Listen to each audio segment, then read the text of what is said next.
مختلف ممالک کے نمائندے تھے، وزراء تھے، انہوں نے تالیاں بجا کر انہیں داد دی ہے۔ اس کا مطلب یہ ہے کہ ترکی ایک نئے ورلڈ آرڈر کو لانا چاہتا ہے، ایک نئے نظام کو متعارف کروانا چاہتا ہے، اور دنیا کے اندر ڈپلومیسی کے ذریعے سے مختلف ممالک کو اپنا گرویدہ بنا رہا ہے۔ یہی ناظرین کرام خلافت عثمانیہ کی نئی شکل ہے، اور یہی خلافت عثمانیہ کی جدید پہچان ہے۔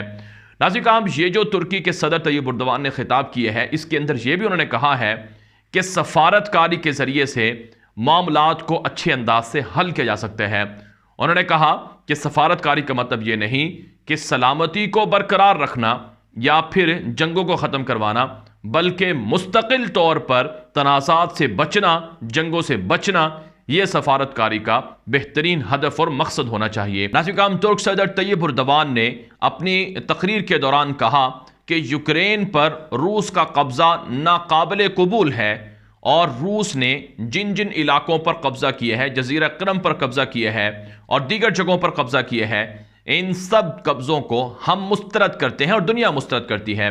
طیب اردوان نے کہا کہ کوئی بھی پڑوسی ملک وہ اپنے پڑوسی ملک پر قبضہ نہیں کر سکتے ہے، یہ جاریت تصور ہوتی ہے، لہٰذا اس طرح کے اقدام سے باز رہنا چاہیے۔ طیب اردوان نے کہا کہ ہم کوشش کر رہے ہیں کہ روس اور یوکرین کے درمیان تنازع کو، جنگ کو حل کریں، کیونکہ اس سے دنیا تباہی کی طرف جا رہی ہے۔ ناظرین کرام، طیب اردوان اب تک یوکرین اور روس کی جنگ بند کروانے کے لیے سنجیدہ کوششیں کر چکے ہیں۔ سب سے زیادہ جو جنگ بندی کے لیے کوششیں ہیں وہ اردگان کی جانب سے ہی ہوئی ہیں۔ ناظرین کرام، جو ترک میڈیا ہے وہ رپورٹ کر رہا ہے کہ 20 فروری سے لے کر اب تک، جب سے یہ جنگ شروع ہے، اب تک طیب اردوان دنیا کے 25 ممالک کے سربراہان سے بات چیت کر چکے ہیں، ملاقاتیں کر چکے ہیں، اور اس جنگ بندی کے لیے کوشش کر رہے ہیں۔ آج بھی ناظرین کرام، جس وقت میں ویڈیو ریکارڈ کر رہا ہوں، ترکی کے وزیر دفاع خلوصی اکار نے یوکرینی وزیر دفاع سے اور اسی طرح سے روسی وزیر دفاع سے فون پر بات چیت کی ہے، اور اس جنگ کو روکنے کے لیے جو مطالبات ہیں وہ کیے ہیں کہ اس جنگ کو روکا جائے، اور ہم آپ کی براہ راست ملاقاتیں کروانے کے خواہش مند ہیں۔ آپ جانتے ہیں انطالیہ ڈپلومیسی فورم کے تحت 2 روز پہلے یوکرین اور روس کے وزرائے خارجہ کی آمنے سامنے بیٹھ کر ملاقات ہوئی ہے، جو ایک بڑی کامیابی تھی ترکی کی جانب سے۔ جو بائیڈن، فرانسیسی صدر، جرمن چانسلر اور دنیا کے بڑے بڑے رہنما اردگان سے فون پر بات چیت کر رہے ہیں کہ آپ ہی یہ جنگ ختم کروا سکتے ہیں۔ تو اس لیے ناظرین کرام، اب دنیا کے اندر ترکی اپنے آپ کو پاپولر کر رہا ہے، ترکی اپنی مقبولیت میں اضافہ کر رہا ہے۔ ناظرین کرام، جو افریقہ، براعظم افریقہ ہے، اس کے اکثر اور بیشتر ممالک ترکی کے ساتھ اتحاد کیے ہوئے ہیں، اور ترکی کے قونصل خانے، سفارت خانے وہاں کھلے ہوئے ہیں۔ دنیا کے تقریباً 16 ممالک کے اندر ترکی نے اپنی فوجیں رکھی ہوئی ہیں، اور ترکی کے فوجی اڈے قائم ہیں۔ یہ جو 16 ممالک ہیں، یہاں پر ترکی نے فوجیں ان ممالک کے ساتھ معاہدے کر کے رکھی ہیں۔ ناظرین کرام، ترکی یہ کہتا ہے کہ کسی بھی ملک کے ساتھ عسکری دفاعی تعلقات رکھنے میں کوئی قباحت نہیں ہے، لیکن زبردستی کسی ملک پر قبضہ کرنا یہ وہاں کی عوام کے خلاف بھی ہے، اور یہ عالمی قوانین کے بھی خلاف ہے۔ ناظرین کرام، طیب اردوان اس وقت دنیا کے مقبول ترین عالمی لیڈر ہیں، اور وہ دنیا کے ساتھ ہے، دنیا کے جو معاملات ہیں ان میں ڈپلومیسی میں وہ سب سے زیادہ تجربہ رکھتے ہیں۔ آپ جانتے ہیں پچھلے 20-22 سال سے اردگان حکومت میں ہیں۔